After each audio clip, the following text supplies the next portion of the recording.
Hello everyone. Recall session પહેલાં જલ્દી પતાવી દઈએ કે આપણે ગઈકાલે શું કર્યું હતું.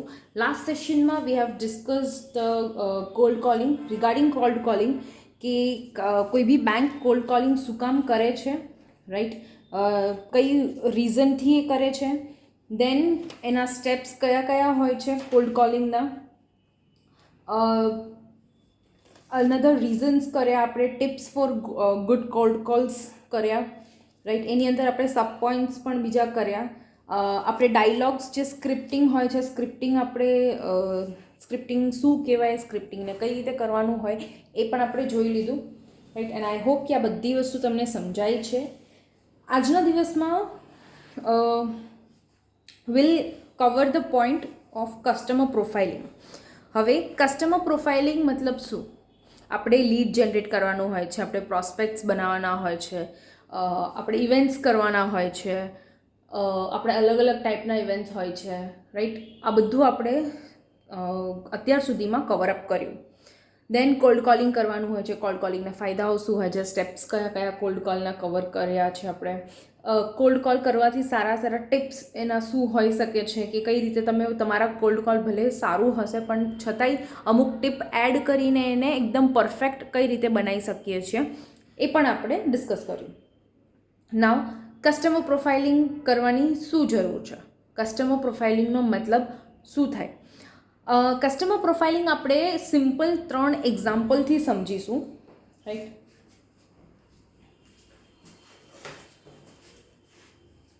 હવે સિનારીઓમાં એવું છે કે first is a teenage girl.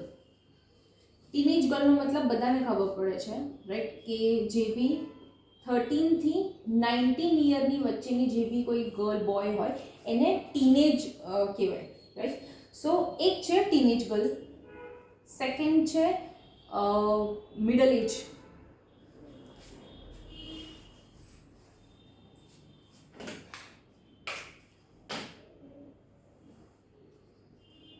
Middle age માણસ, કે મિડલ એજ મતલબ 30 થી 40ની વચ્ચે middle age, right. Third is working graduate, working પર્સનમાં આપણે 20 થી 30ની વચ્ચે લઈ શકીએ છીએ. ના, હવે આ જે 3 લોકો છે, આ ત્રણેય લોકોને શેની જરૂર છે? આ ત્રણેયને એકચ્યુઅલમાં બાઇક લેવી છે, રાઈટ. આ જે ટીનેજ ગર્લ છે એને પણ બાઇક લેવી છે, જે મિડલ એજ વાળો માણસ છે એને પણ બાઇક લેવી છે, અને જે વર્કિંગ માણસ છે, ઓફિસમાં જે વર્કિંગ માણસ છે એમને પણ બાઇક લેવી છે. ના, મારો ક્વેશ્ચન એ છે કે શું આ ત્રણેય જણાને, ભલે ત્રણેયને બાઇક લેવી છે, બટ આ લોકોનું આ ત્રણેયની ટર્મ્સ એન્ડ કન્ડિશન્સ અથવા ઈચ્છાઓ કે મારી બાઇક આવી હોવી જોઈએ, મારી બાઇક આવી હોવી જોઈએ, આમાં આટલી આટલી વસ્તુઓ હોવી જોઈએ, આટલું કવર કરવું જોઈએ, શું આ ત્રણેય જણાની નીડ, જરૂરિયાત બાઇક માટે સેમ હશે? બાઇક માટેની ત્રણેયની જરૂરિયાત શું સેમ હશે કે અલગ અલગ હશે? રાઈટ. બટ ઓબ્વિયસ છે અલગ અલગ હશે. કેમ? કેમ કે આ જે 3 લોકો છે 3 અલગ અલગ એજવાળા છે, અને આ જે 3 લોકો છે ત્રણેય અલગ અલગ લાઈફના સિચ્યુએશનમાં બેઠા છે. મતલબ કે સપોઝ આ ટીનેજ ગર્લ છે તો ઓબ્વિયસલી એ સ્કૂલના એજમાં છે, 13 થી 19. આ જે મિડલ એજ માણસ છે જે 30 થી 40ની વચ્ચે છે એની જે એજ છે એ હવે વધી ગઈ છે, રાઈટ. વર્કિંગ એજ છે, વર્કિંગ ગ્રેજ્યુએટ જે થર્ડ પર્સન છે એને જસ્ટ હમણાં મે બી વર્ક કરવાનું ચાલુ કર્યું છે, ઓફિસ તો હજુ જસ્ટ એને ચાલુ કર્યું છે, દેટ વાય એનું જે એજ છે 20 થી 30ની વચ્ચે રાખી છે. નાઉ ટેલ મી કે આ જે ત્રણેય લોકો છે, ત્રણેય લોકોની બાઇકની જે ઈચ્છા છે અને જરૂરિયાત છે, શું ત્રણેયની સેમ હશે? નહીં. કેમ?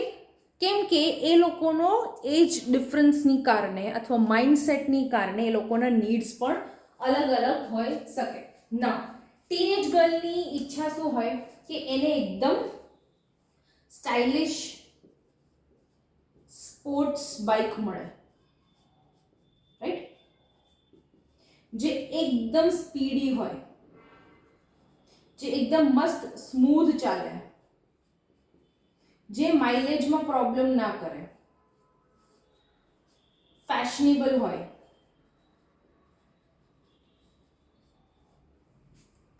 આ નીડ છે આ ટીનેજ ગર્લની, રાઈટ.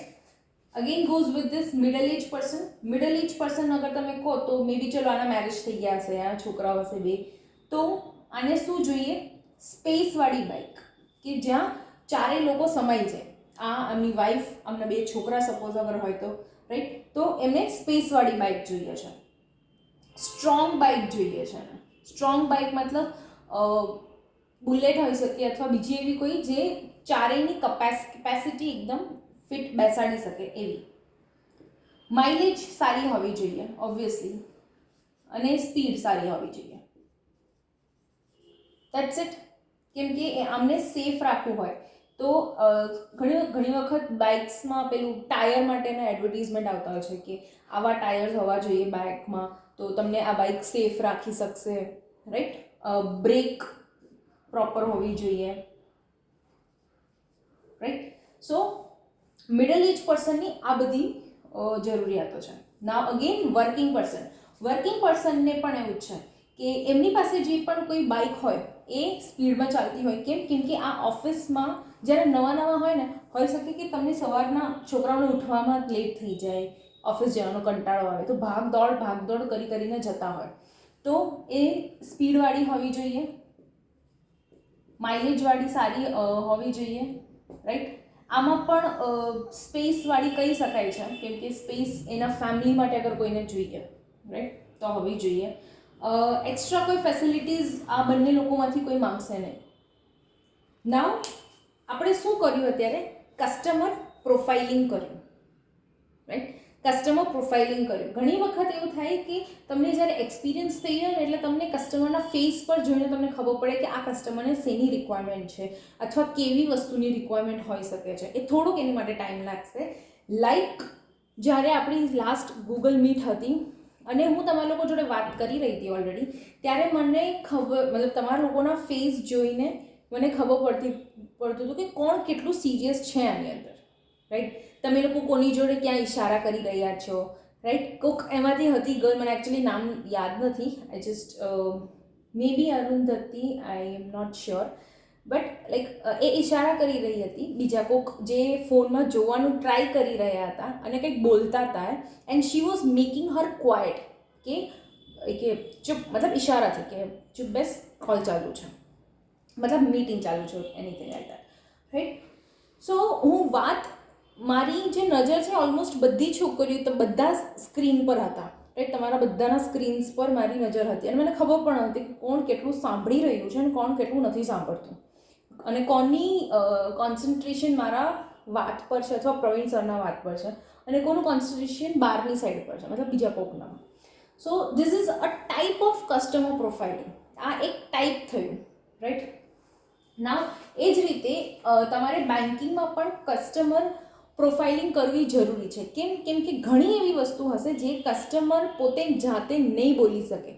એવું નથી કે એમને બોલતા નથી આવડતું, ઇટ્સ લાઈક કે કાં તો એમના મગજમાંથી નીકળી ગયું હોય, કાં તો એમને પણ ના ખબર હોય કે આ વસ્તુની મને જરૂર છે કે નહીં, right. So this is customer profiling. આજનો જે આપણો ટોપિક છે that would be dependent on this thing કે કસ્ટમર પ્રોફાઇલિંગ કઈ રીતે કરવાનું હોય છે. ફાઇન. મેં તમને સિમ્પલ એક એક્ઝામ્પલમાં સમજાવી દીધું કે તમને કસ્ટમર પ્રોફાઇલ કઈ રીતે કરી શકાય છે અથવા કસ્ટમર પ્રોફાઇલિંગનો મતલબ શું છે, કઈ રીતે કરાય એ હું તમને સમજાવી દઉં. કસ્ટમર પ્રોફાઇલમાં કઈ વસ્તુની ખબર પડે?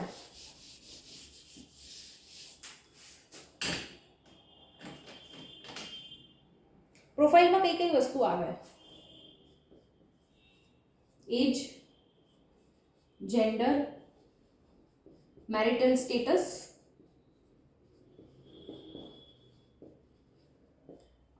વર્કિંગ સ્ટેટસ, મતલબ એમ્પ્લોયડ છે કે નહીં, કે પછી ખુદનું બિઝનેસ છે કે શું છે, right. Working status. Then lifestyle. Lifestyle મતલબ કે ભાઈ આ કેવો માણસ છે, મતલબ એકદમ આમ મૂવી જોવા માટે બહુ મૂવી એને બહુ ગમે, બહાર જઈને જોવું ફ્રેન્ડ્સ જોડે, ફેમિલી જોડે, બહાર ડિનર કરવું બહુ ગમતું હોય છે, અને ઓનલાઈન શોપિંગ્સ બહુ ગમતા હોય છે, કે પછી એવા માણસ છે કે જે બહુ ટ્રાવેલ કરતો હોય છે બહાર, ભલે આઉટસાઇડ ઇન્ડિયા હોય કે ઇનસાઇડ ધ ઇન્ડિયા હોય, રાઈટ, એમને ટ્રાવેલિંગનો બહુ શોખ હોય છે, એ બધું લાઇફસ્ટાઈલમાં એડ થાય. સો મોસ્ટલી પ્રોફાઇલિંગમાં આ બધી વસ્તુઓ તમને ખબર પડે કે જ્યારે પણ તમે કોઈ કસ્ટમરનું પ્રોફાઇલિંગ કરો ત્યારે તમને કઈ કઈ વસ્તુઓની, આટલીક વસ્તુઓની તમને ખબર પડે. આનાથી તમને કસ્ટમરને વધારે તમે કઈ રીતે જાણી શકો? This is the one point કે પ્રોફાઇલિંગમાં આટલી વસ્તુ આવે. પ્રોફાઇલિંગથી કસ્ટમરને કઈ રીતે જાણવામાં આવે? દેટ મીન્સ કે અગર આટલીક વસ્તુ આપણે જાણીશું તો તમને ખબર પડશે કે એને કઈ કઈ વસ્તુની નીડ છે. કે સપોઝ જે મેં તમને કીધું કે મિડલ એજ છે તો એ મેરિડ હશે અને 2 છોકરાઓ પ્રોબેબલી હોઈ શકે. તો અગર આ રીતનું ફેમિલી મેન છે અને એને બાઇકની રિક્વાયરમેન્ટ છે તો એને કયા ટાઈપની બાઇકની જરૂરિયાત પડશે? એને સ્પોર્ટ્સ બાઇકની જરૂર નહીં પડે, એકદમ ફંકી દેખાય એવી બાઇકની જરૂર નહીં પડે, રાઈટ, એકદમ ફેશનેબલ હોય એવી બાઇકની એને જરૂર નહીં પડે. એને એવી જરૂર પડશે કે એ જે બાઇક છે એ રૂટીન કામમાં એ વાપરવાનો છે અને એમની ફેમિલી માટે વાપરવાના છે કે ફેમિલીને બહાર લઈને જાય. તો ફેમિલીને જ્યારે બહાર લઈને જાય ત્યારે એમને સેફ રાખવું એમના માટે પ્રાયોરિટી છે. પણ ટીનેજ માટે પ્રાયોરિટી શું છે કે એકદમ ફેશનેબલ દેખાવ, એકદમ આમ સ્પીડમાં ઝૂમ ઝૂમ ઝૂમ કરીને જે જાય ને એ રીતનું દેખાવ. આ એ ટીનેજ ગર્લની એવી નીડ છે. મિડલ એજની એવી નીડ છે કે સેફ રહે. વર્કિંગની એવી નીડ છે કે એ સ્પીડમાં જાય. સો તો એટલીસ્ટ એ ફેશનેબલ નહીં, ફેશનેબલવાળી સ્પીડ નહીં, એકદમ પ્રોપર જે ટ્રાફિક હોય તરત બ્રેક લગાડે તો તરત બ્રેક લાગી જવી જોઈએ, રાઈટ, એવી સ્પીડ. કેમ કે એને ઓફિસ પહોંચવામાં પણ એને કોઈક વખત લેટ થતું હોય તો એવી સ્પીડની એને જરૂર છે. સો અહીંયા આપણને શું ખબર પડી કે એને આ લોકોને નીડ કઈ કઈ વસ્તુની છે, રાઈટ. આટલી વસ્તુ જાણ્યા પછી બીજું એમને આપણે શું ખબર પડે કે ઇન્કમ રેન્જ. આને જેમ કીધું કે આને સ્પોર્ટ્સ બાઇક જોઈએ છે અને આમને એવું કીધું કે સેફ જોઈએ છે. બટ ઓબ્વિયસ છે કે આમાં જે પૈસા વધારે હશે સ્પોર્ટ્સ બાઇક માટે, આની માટે કેશ મતલબ પ્રાઇસ એટલી બધી હાઈ નહીં હોય. સો આપણને એમની ઇન્કમ રેન્જની ખબર પડે. અગર કોઈ વ્યક્તિ કહે છે કે મારે સ્પોર્ટ્સ બાઇક લેવું છે તો એનો મતલબ કે કાં તો એના પેરેન્ટ્સ ઇન્કમ સારું કરી રહ્યા છે, રાઈટ. આનાથી we can know the income range. Again we can know the buying capacity. હવે સપોઝ કરો કે આ જે વર્કિંગ પર્સન છે 20 to 30ની વચ્ચે, આને સપોઝ આપણે આના જેવી બાઇક પ્રોડ્યુસ કરીને આપ્યું, મતલબ એને આટલી વસ્તુ ઇન્વાઇટ કરીને આપી કે ભાઈ તને હું સ્પોર્ટ્સ, આની વાત કરી રહી છું કે ભાઈ તને હું સ્પોર્ટ્સ બાઇક આપું, એકદમ સ્પીડવાળી, એકદમ ફ્લેશીવાળી, એકદમ ફેશનેબલવાળી. આની ઈચ્છા હશે. કેમ કે હજુ આની એજ કેટલી છે? 20 to 30. દેટ મીન્સ વોટ કે હજુ તો એ કોલેજથી પાસ આઉટ થઈને આવ્યો હશે. આમ એક હજુ બી ટીનેજની માઇન્ડ હશે, હજુ એવી ફ્રીડમવાળી માઇન્ડ હશે. તો એને જરાક એવું થશે કે ભાઈ હા મારે એ વાળું સ્પીડવાળું લેવું જોઈએ, ફેશનવાળું મસ્ત લાગશે, ઓફિસમાં જઈશ તો બધું એ લઈને. તો મે બી મારી ગર્લફ્રેન્ડને બી ગમી શકે અગર જો એની ગર્લફ્રેન્ડ હોય તો, રાઈટ. સો બટ આની ઈચ્છા છે પણ શું એનામાં બાઇંગ કેપેસિટી છે? એના કેપેસિટી પ્રમાણે એ કરી શકે છે? અહીંયા ટીનેજ ગર્લને હોઈ શકે કે એના પપ્પા લઈને આપે છે તો પછી એની બાઇંગ કેપેસિટીની જરૂર વિચારવાનું જ ના હોય, એના પપ્પા ખર્ચા કરે છે, રાઈટ. બટ આની ઈચ્છા છે પણ છતાં એ નથી લઈ શકતો કેમ કે આની બાઇંગ કેપેસિટી નથી. એની એક ખરીદવાની જે કેપેસિટી હોવી જોઈએ એના ઇન્કમ પ્રમાણે એ નથી, right. What other we can know is likes and dislikes. આ ખબર છે કેના જેવું છે? તમે સ્કૂલ દ્વારા કોલેજીસમાં સ્લેમ બુક ભરાયા હશે, રાઈટ. મતલબ હજુ બી કોકે ભરાયા જ હશે, તમે લોકો બધા હજુ નાના છોકરાઓ છો. સો તમે તમારા ફ્રેન્ડ્સ પાસેથી સ્લેમ બુક ભરાયા હશે. સ્લેમ બુકમાં શું હોય છે? આવી જ બધી વસ્તુ. ફેવરિટ એક્ટર, ફેવરિટ એક્ટ્રેસ, તારે શું બનવું છે, તારી બેસ્ટ ફ્રેન્ડ કોણ કોણ છે, તારું પેટ નેમ શું છે, રાઈટ. આ બધી વસ્તુ શું કહેવાય? એક ટાઈપનો કસ્ટમર પ્રોફાઇલિંગ. પણ આપણને એ ટાઈમમાં ખબર ના પડે કે આ કસ્ટમર પ્રોફાઇલિંગ છે કેમ કે આપણે તો આપણા બેસ્ટ ફ્રેન્ડ્સ પાસેથી સ્લેમ બુક્સ લખાવતા હોઈએ છીએ, રાઈટ. સો આ અત્યારે પ્રોફેશનલ લેવલમાં આને સ્લેમ બુક કહેવાય. આ તમારી સ્લેમ બુક છે. તમારી જે ડાયરી હશે ને એ તમારી સ્લેમ બુક છે. એની અંદર તમે તમારા કસ્ટમરનું સ્લેમ ભરાવડાવશો, મતલબ જાતે ભરશો. એની અંદર કઈ કઈ વસ્તુ હશે? આ જ બધી વસ્તુ જે વસ્તુ સ્લેમ બુકમાં છે. તમારે જો વેરીફાઈ કરવું હોય તો તમે હજુ બી વેરીફાઈ કરી શકો છો તમારે કોઈની જોડે અગર સ્લેમ બુક પડી છે તો. તમારા સ્લેમ બુકમાં બી આટલી જ વસ્તુ હોય છે. એજ, જેન્ડર તો તમને ખબર હોય છે એટલે એ ના હોય. મેરિટલ સ્ટેટસ એની અંદર ના હોય. વર્કિંગ સ્ટેટસ બટ ઓબ્વિયસલી જેવી કે સ્ટડી કરતા હશો તો એ ક્લાસ નંબર લખ્યું હોય કે 5th બી, 8th બી, 6th બી, રાઈટ. લાઈફસ્ટાઈલમાં બાકી બધી વસ્તુ હોય કે તને કઈ કેવું ખાવું ગમે છે, તને ક્યાં ફરવા જવું ગમે છે, તારી ડ્રીમ ડેસ્ટિનેશન પ્લેસ કઈ છે, તો એ બધી વસ્તુ આની અંદર પણ આવી જાય છે. તમને આ બધી વસ્તુ તમે અગર કોઈ કસ્ટમરની જાણી લો ને તો તમને એની નીડની ખબર પડી જાય, એની ઇન્કમ રેન્જ તમને ખબર પડે, એની બાઇંગ કેપેસિટી ખબર પડે અને એની લાઇક્સ અને ડિસલાઇક્સ ખબર પડે, રાઈટ. આટલી જ વસ્તુ તમને ખબર પડે. નાવ તમારે આ બધું તમને ક્વેશ્ચન તો આવી ગયો. ચલો, બેંકવાળા કસ્ટમર પ્રોફાઇલિંગ કરાવે છે સો દેટ કસ્ટમરને આપણે વધારે ઓળખી શકીએ. બટ એકચ્યુઅલમાં આની રીઝન શું છે? બેંક શું કામ કસ્ટમર પ્રોફાઇલિંગ કરવાનું કહે છે? એ તો તમને એમ પણ કહી શકે છે ને કે કસ્ટમર જોડે વાત કરો, કસ્ટમર તમને કહી દેશે કે એમને શું જોઈએ છે, તમારે આપી દેવાનું. એવું બી હોઈ શકે છે. હા, બટ ના, મેં જે પહેલો પોઈન્ટ કીધો કે જે નીડ છે ને, નીડ બે પ્રકારના હોય. નીડ આમ તો આગળ આવશે હજુ, સ્ટેટેડ અને અનસ્ટેટેડ. આ બધા પોઈન્ટ્સ, આ બધા વર્ડ્સ લખી લેજો, બધા તમારા માટે નવા છે. Customer profiling, stated, unstated. Stated મતલબ એવા નીડ, સ્ટેટેડ મતલબ એવા નીડ્સ કે જે કસ્ટમરે તમને કીધું હોય કે મેડમ મારે પેલા બાઇક લેવા ગયા તો એમને એવું કીધું કે મારે ફેશનેબલ બાઇક જોઈએ છે, એકે કીધું કે ના મારે સ્પેસવાળી બાઇક જોઈએ છે, રાઈટ. તો આવી વસ્તુઓ એમને કીધું અને પછી એમને બાઇક મળી. દેટ મીન્સ એને સ્ટેટેડ, રાઈટ.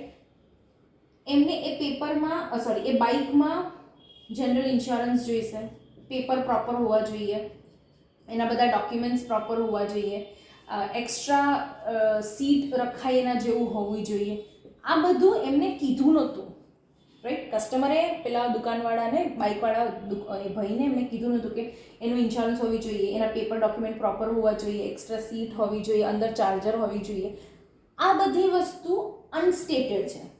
કેમ કે આ કસ્ટમરે કીધું નથી, પેલા બાઇકવાળાએ સામેથી પૂછ્યું હશે કે મેડમ તમને આવું હોય તો ચાલશે, આ રીતનું હોય તો ચાલશે, આમાં ઇન્સ્યોરન્સ નથી, ચાલશે, રાઈટ. તો આ અનસ્ટેટેડ નીડ્સ છે કે જેમાં બેન્કરને સામેથી ક્વેશ્ચન્સ કરીને કસ્ટમર પાસેથી પૂછાવડાવવાનું હોય.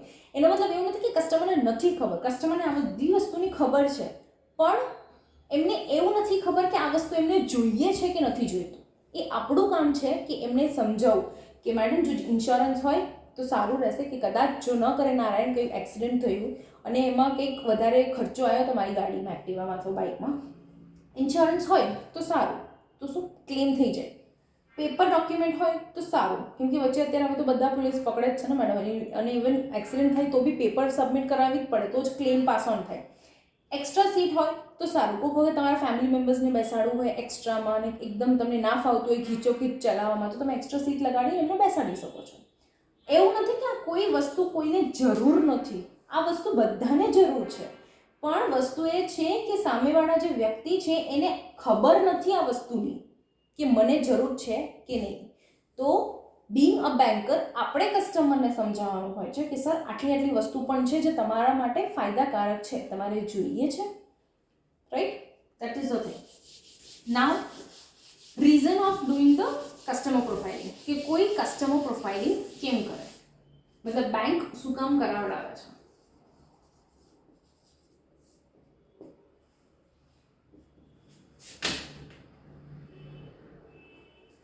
સો દેટ પહેલાં આપણે જે ત્રણ જોયા, રાઈટ, ત્રણે આપણે જે એક્ઝામ્પલ્સ જોયા એ એક્ઝામ્પલ્સ ત્રણેય અલગ અલગ છે.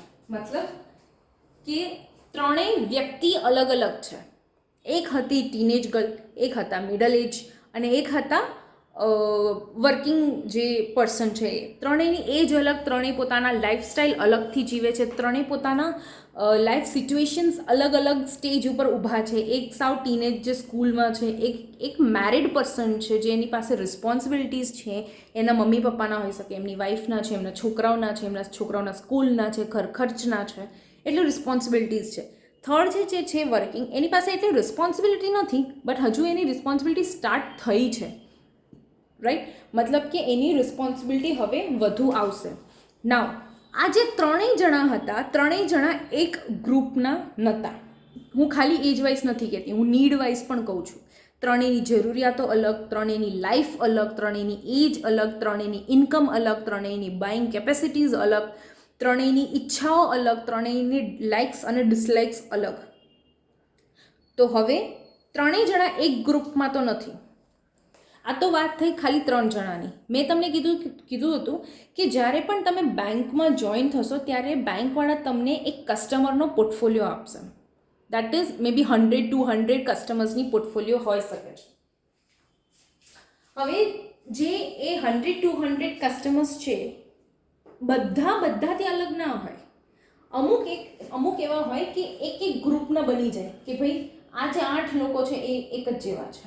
સપોઝ સિનિયર સિટીઝન્સ છે, રાઈટ. સિનિયર સિટીઝન્સ કોઈક વખત એવું હોય છે કે તમારી જે પોર્ટફોલિયો 100-200ની જે પોર્ટફોલિયો હશે એમાંથી 10 લોકો અથવા 12-15 લોકો એવા હશે જે સિનિયર સિટીઝન હશે.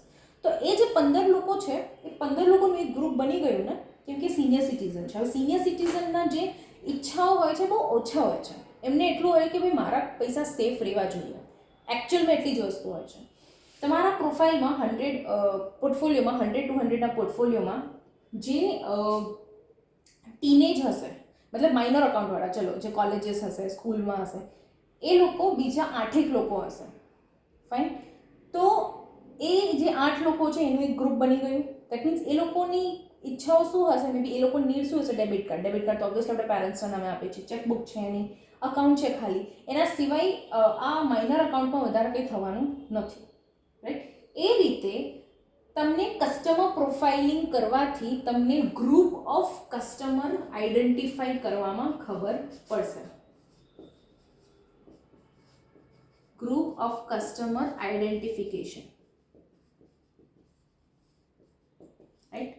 જે રીતે મેં તમને કીધું કે પહેલાં જે સિનિયર સિટીઝન્સ હશે એ લોકોની શું ઈચ્છા છે કે ભાઈ મારા જે પૈસા છે એ સેફ રહે અને રિટર્ન સારા એવા રિટર્ન મળે, ભલે ખોટ ના જવી જોઈએ મારા પૈસામાં. એટલા માટે મ્યુચ્યુઅલ ફંડ્સમાં ઘણા સિનિયર સિટીઝન્સવાળા ના નાખે. કેમ કે માર્કેટ ઉપર ભરોસો ના કરે.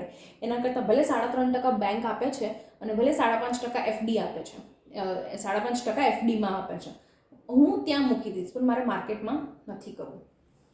એક માઇનર અકાઉન્ટવાળા શું કહેશે કે આવું બધું તો અમને ખબર જ નથી, પપ્પા બધું કરતા હોય છે, રાઈટ. વર્કિંગવાળા પણ હશે તમારા પોર્ટફોલિયોમાં, એ માર્કેટ્સમાં નાખશે. એમાંથી અમુક લોકો, જે લોકોને શેર માર્કેટ વિશે ખબર છે, જે લોકોને શેર માર્કેટમાં કરતા હતા પહેલાં બીજે ક્યાંક ને હવે અત્યારે આપણા બેંકમાં શિફ્ટ થયા છે, રાઈટ. તો હવે આ જે મ્યુચ્યુઅલ ફંડ છે, મ્યુચ્યુઅલ ફંડ તમે સિનિયર સિટીઝનને નહીં આપી શકો, જે માઇનર અકાઉન્ટ છે એને નહીં આપી શકો. જે વર્કિંગ પર્સન છે, જે બીજી જગ્યાએ ઓલરેડી કરી રહ્યા હતા મ્યુચ્યુઅલ ફંડ અને અત્યારે હવે આપણી પાસે આવ્યા છે, એને તમે મ્યુચ્યુઅલ ફંડ આપી શકશો. આ વસ્તુ તમને ક્યારે ખબર પડી? જ્યારે તમે ત્રણેય સેટ જોડે વાત કરી, ત્રણેય ગ્રુપ જોડે વાત કરી, રાઈટ, કસ્ટમર પ્રોફાઇલિંગ કરી, ત્યારે તમને ખબર પડી કે રાઈટ પ્રોડક્ટ હું કોને આપી શકું છું. So second point is pitch the right product. Customer profiling will help to pitch the right product to the right person, right. હવે આપણી જોડે મ્યુચ્યુઅલ ફંડ હતું એટલા માટે આપણે એમને આપ્યું. એવું તો એનો મતલબ એવું નથી કે આ બંનેને કશું જોઈતું જ નથી, સિનિયર સિટીઝનને અને પેલા માઇનર્સને. એ લોકોની રીતે બી કંઈક જોઈએ છે. જેમ કે આપણે વાત કરી કે સિનિયર સિટીઝન્સને શું જોઈએ? એફડી, એમના પૈસા સેફ રહેવા જોઈએ, રાઈટ. અને માઇનર અકાઉન્ટવાળાને શું જોઈએ છે કે એમનું જે ખાવા પીવાનું હોય છે, ઓફરવાળી કંઈ કાર્ડ જોઈએ એમને, કે બાય 1 get 1 મળતું રહે એમને ડેબિટ કાર્ડમાં, એ રીતની કંઈ ઓફર જોઈએ, રાઈટ. તો આ આપણે વાત કર્યા પછી એમને ખબર પડી, એનાલાઇઝ કર્યા પછી આપણને ખબર પડી કે એકચ્યુઅલમાં એ લોકોની નીડ શું છે. તો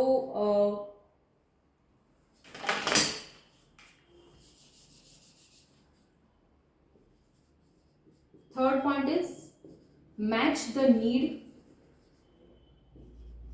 according to their requirement. એવું તો નથી કે આ લોકોને કોઈ બી વસ્તુની રિક્વાયરમેન્ટ ના આવે, રિક્વાયરમેન્ટ તો આવે, બટ ઇટ ડિપેન્ડ્સ કે તમે કઈ રીતે એની જોડે વાત કરી રહ્યા છો, રાઈટ. તમે એક કરેક્ટ ટાઈમ પર અગર તમે કંઈક પૂછશો ને તો કરેક્ટ પ્રોડક્ટ એમના જ મોઢેથી નીકળશે. મેં જે વસ્તુ તમને પહેલા દિવસથી કીધું કે આપણે કશું કંઈ નહીં બોલવાનું, લેટ ધેમ સ્પીક. એ લોકોને બોલવા દો. એ લોકોને, કેમ કે વચ્ચે અગર આપણે બોલીશું, ઇન્ટરપ્ટ કરીશું, કાં તો આપણે કહીશું કે સર અમારી જોડે આ વસ્તુ બી છે. અગર તમે આ વસ્તુ સિનિયર સિટીઝન જોડે કરશો ને બહુ જલ્દી ઇરિટેટ થઈ જશે. પહેલી કારણ એ એજડ છે. સેકન્ડ થિંગ, જેટલા માણસો એજ વધતા જાય ને એમ એ લોકોની મેન્ટાલિટી એવી થતી છે કે અમને બધું ખબર છે એટલે અમને ના શીખવાડો તમે. નેવર એવર ઇન્ટરપ્ટ એની એજડ પર્સન. કોઈ બી સિનિયર સિટીઝન કસ્ટમર હોય ને તો એની વાત ભલે એ ફાલતુ વાત કરે તો પણ એ પહેલાં આખું સાંભળી લો, શાંતિથી સાંભળી લો, right, with smiling face, and then say anything if you want to say. Fine. હવે આ બધા લોકો જોડે તમારે આ ત્રણેય જોડે તમે વાત કરી. હવે મેં તમને જે અસાઇનમેન્ટ્સ આપ્યા, રાજીવવાળો અસાઇનમેન્ટ તમે કર્યો, રાઈટ, ઇવેન્ટ્સવાળો અસાઇનમેન્ટ તમે કર્યો, મેં તમને સક્સેસ એન્ડ એક્સપેક્ટેશન્સના ક્વેશ્ચન્સ પૂછ્યા હતા, એ તમે પ્રોપર પરફેક્ટ કરીને તમે મને આપ્યું, રાઈટ. દેટ મીન્સ શું છે કે હજુ બી હવે હું તમને કંઈક અલગ રીતે ઇવેન્ટ બનાવવાનું કહીશ ને તો બી એ પણ તમે કરી લેશો. કેમ કે તમારી એક સ્ટ્રેટેજી બની ગઈ છે કે હા મેડમે આવું કીધું છે, ખબર પડી ગઈ, બેંક આવું કરે છે, કસ્ટમરને આવી રિક્વાયરમેન્ટ હોય છે, એટલે આપણે બંનેનું મેચ કરીને આ રીતે ઇવેન્ટ કરી શકીએ છીએ, રાઈટ. તમારા બધા પાસે યુનિક આઈડિયા હતા ઇવેન્ટ માટે, રાઈટ. સો એ અગર હું હજુ 2-3 આપીશ ને તો તમે માસ્ટરી થઈ જશો આમાં, તમારી એક સ્ટ્રેટેજી બિલ્ડઅપ થઈ જશે. એ જ રીતે અગર તમે કસ્ટમર પ્રોફાઇલિંગ રેગ્યુલર બેઝ પર કરશો ને, મતલબ કે અગર જો તમે સીએસઓ હશો, અગર તમે કોઈ પણ બેંકમાં એઝ અ સીએસઓ તમારું અપોઇન્ટ થયું છે અથવા તમે કોઈ સેલ્સમાં પણ છો, આ બંને પ્રોફાઇલમાં કસ્ટમર જોડે દરરોજ મળવાનું થશે, દરરોજ કસ્ટમર જોડે વાત કરવાની થશે. તો જેમ જેમ તમે દરરોજ કોક અલગ અલગ ટાઈપના કસ્ટમર્સને વાત કરશો, એમની જોડે બેસશો, એમની જોડે એમનું નીડ સમજશો ને, એટલે તમે ઇનશોર્ટ તમે પ્રોફાઇલિંગ કરશો એટલે તમારી એક સ્ટ્રેટેજી જાતે બની જશે. સ્ટ્રેટેજી મતલબ કે પેલું જે મેં ડાયલોગ કીધું કે ગુડ મોર્નિંગ સર, શું હું પંકજ સર જોડે વાત કરી રહી છું? તો કે હા સર, રીના વાત કરી રહી છું, એક્સિસ બેંક શાહીબાગ બ્રાન્ચથી, 2 મિનિટ વાત થશે. તો આ એક સિક્વન્સ હતી, 1 2 3. પહેલાં ગુડ મોર્નિંગ, પછી પૂછવાનું કે પંકજ સર છે કે નહીં, પછી સામેથી જવાબ આપશે, પછી પોતાનું ઇન્ટ્રોડક્શન, પછી બેંકનું ઇન્ટ્રોડક્શન, બ્રાન્ચનું ઇન્ટ્રોડક્શન. This is 1 2 3 4 5, right. Now suppose કરો કે મેં કોઈ પણ એક ડાયલોગ પહેલાં મેં બોલી દીધું કે સર રીના વાત કરું છું એક્સિસ બેંક શાહીબાગ બ્રાન્ચથી. તો કે હા બોલો. Sir good morning. જે મારે પહેલાં બોલવાનું હતું કે ગુડ મોર્નિંગ, એ હું થર્ડમાં બોલી જઈને, રાઈટ. તો એ સ્ટ્રેટેજી થોડુંક ડગમગી ગઈ.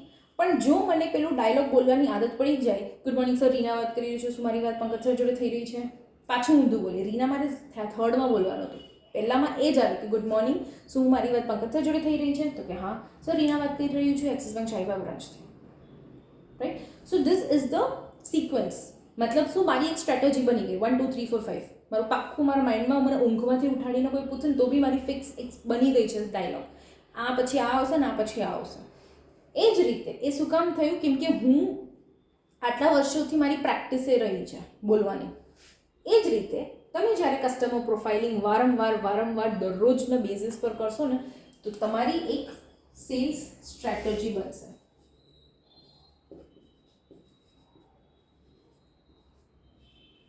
Right. This is one of the reason કે તમારી પાસેથી કસ્ટમર પ્રોફાઇલિંગ કેમ કરાવવામાં આવે છે. જેમ જેમ તમે વાત કરશો, રાઈટ, એમ તમે સેલ્સ સ્ટ્રેટેજી તમારું ક્રિએટ થશે. જેમ જેમ તમારું સેલ્સ સ્ટ્રેટેજી ક્રિએટ થશે એમ તમે કસ્ટમરને ઓળખવા માંડશો. જેમ જેમ કસ્ટમરને ઓળખવા માંડશો એમ તમે તમારી જે પ્રોડક્ટ છે બેંકની ઇફેક્ટિવલી વેચી શકશો. રાઈટ, ઇફેક્ટિવલી તમે વેચી શકશો કે ભાઈ આ વર્કિંગ પર્સન છે તો આને આટલી વસ્તુની જરૂરિયાત હોઈ શકે છે. જાતે ડિસાઇડ નહીં કરવાનું, ખાલી તમારા બેક ઓફ ધ માઇન્ડ તમને આ બધી વસ્તુ લિસ્ટ આઉટ કરી નાખવાની કે આટલી આટલી વસ્તુ હોય છે, એક વર્કિંગ પર્સનને આટલી રિક્વાયરમેન્ટ હોય છે, તો આટલી હું એમને પિચ કરી શકું છું. સર આટલી આટલી વસ્તુ છે, શું તમે ઈચ્છો છો? Are you interested for this thing? તો કે ના, મારી બીજી જગ્યાએ ચાલે છે. અચ્છા, કોઈ વાંધો નહીં સર, કઈ જગ્યાએ ચાલે છે? તો કે XYZ જગ્યાએ ચાલે છે. વાંધો નહીં સર, હું ખાલી તમને મારા પ્રોડક્ટ વિશે 2-3 વસ્તુ કહી દઉં કે કદાચ ઇન ફ્યુચર તમારા ફ્રેન્ડ્સને અથવા તમારા ફેમિલી સર્કલમાંથી કોઈની રિક્વાયરમેન્ટ આવી તો બી તમે મને કહી શકો છો. હા વાંધો નહીં, કહી દો. એના પછી you can discuss those points, you can discuss your product, right. So આમાં પણ તમારે નેગેટિવ કશું નહીં લેવાનું જ્યારે એ કે ના મારે બીજી જગ્યાએ ચાલે છે. સો વોટ, એ એકલો માણસ થોડી છે, એની આખી ફેમિલી મોટી છે, એના ફ્રેન્ડ સર્કલ છે, કેટલી બધી વસ્તુઓ આપણને હેલ્પફુલ થઈ શકે છે. એમનું એક વસ્તુ બીજે ક્યાંક છે, એનાથી કોઈ નેગેટિવ વસ્તુ આપણામાં આવતી નથી. Right. So this are the reasons કે બેંક શું કામ કસ્ટમર પ્રોફાઇલિંગ કરવાનું કહે છે. કસ્ટમર છે 40 વર્ષનો અને તમે એવી કોઈ પ્રોડક્ટ એને આપો છો જે 60 વર્ષના માણસ માટે હોય છે. 40 વર્ષનો માર્કેટ્સમાં એને ઇન્ટરેસ્ટ છે, એને એફડીમાં કોઈ ઇન્ટરેસ્ટ નથી, એમ છતાં એના ખાતામાં અગર 2 લાખ રૂપિયા પડે છે અને તમે સજેસ્ટ કરો છો કે સર 2 લાખની એફડી કરી નાખો, તો એ માણસને કોઈ ઇન્ટરેસ્ટ નથી. પહેલાં જાણી લો, એનું સ્ટેટમેન્ટ જુઓ કે માણસ અવરનવર એ વન ડે ટ્રાન્ઝેક્શન કરતો હોય છે, મતલબ એક દિવસનું આખું ટ્રાન્ઝેક્શન શેર માર્કેટમાં કરે છે. સવારના નાખ્યા, સાંજ થાય એટલે પૈસા હાઈ થાય એટલે ઉઠાઈ લે, સાંજે એટલે બપોરના, મતલબ ઇન્ટ્રાડે કરી રહ્યો છે. રાઈટ. અને એ માણસને તમે કહો છો કે 2 લાખ પડે છે, તમે એફડીમાં અથવા આરડીમાં કરી દો. કેમ કે તમારો ટાર્ગેટ એ છે કે તમારે આજના દિવસમાં એફડી કરવાનું છે. એટલા માટે તમે એ કસ્ટમરને કહી રહ્યા છો કે સર તમારી જોડે પડી છે, તમે આટલું કરી નાખો. પહેલી વસ્તુ ત્યાં શું થશે, કસ્ટમરને તમારા ઉપરથી ભરોસો ઉઠી જશે. એમ કહેશે કે તમે તો તમારા કામ માટે ફોન કરો છો. સેકન્ડ થિંગ, કસ્ટમરને એવું લાગશે કે તમે શું મારા ખાતામાં બેલેન્સ જોઈને બેઠા છો, તમે જોતા જ હો છો મારા ખાતાના બેલેન્સ. થર્ડ થિંગ, આપણે બ્રાન્ચ પર આવવાનું બંધ કરી દેશે માણસ. ચોથી વસ્તુ, એને બેંક ઉપરથી ભરોસો ઉઠવા લાગશે.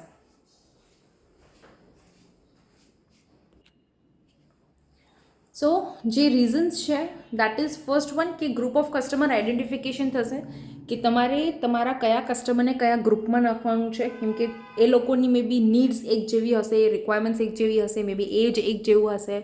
રાઈટ. તો તમે અલગ અલગ ટાઈપના ગ્રુપ બનાવીને પછી એમની જોડે એક સાથે વાત કરી શકશો.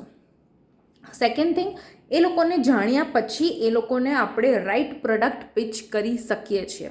રાધર દેન અંધારામાં તીર નાખવું, છોડવું, એના જેવું ન કરો. એના કરતાં બેટર છે કે એ લોકો જોડે વાત કર્યા પછી એક સારું એક રેપો બિલ્ડ કર્યા પછી આપણે એમની જોડે સારી અને રાઈટ પ્રોડક્ટ એને આપી શકીશું. Third point is you can match the need of the requirements according to the requirements. કસ્ટમરને અગર તમે કસ્ટમર પ્રોફાઇલિંગ પ્રોપર કરી રહ્યા છો અને બધી વસ્તુ તમે નોટ કરી રહ્યા છો ડાયરીમાં, તો તમને એને આમાંથી 2 વસ્તુ થશે. એક તો એનું ઇમ્પ્રેશન, તમારું એક ઇમ્પ્રેશન પડશે કે હા, હું જે કહી રહ્યો છું, he or she is interested in me અને એ બધી વસ્તુ ડાયરીમાં નોટ કરી રહી છે. રાઈટ. આ પહેલી વસ્તુ થશે. ને સેકન્ડ વસ્તુ કે એને તમારા ઉપર ટ્રસ્ટ બેઝ થશે કે ના આ મેડમ જે આવ્યા છે બેંકમાંથી, એમને મારી રિસ્પેક્ટ કરે છે, મારા નીડ્સને રિસ્પેક્ટ કરે છે. એ અહીંયા ખાલી એમના કામ માટે નથી આવ્યા. હાલાકી બધા કસ્ટમરને ખબર જ હોય કે કોઈ બી અગર બેન્કર ઘરે આવે છે તો મતલબ કે એને એનું જ કંઈક જોઈએ છે ને એટલા માટે આવ્યા છે. This is fact. આ ફેક્ટ તમે કે હું કે કોઈ બદલી ના શકે. ફાઇન. કેમ કે આ પહેલાંથી આવી સ્ટ્રેટેજી, માઇન્ડ સ્ટ્રેટેજી આવેલી જ છે.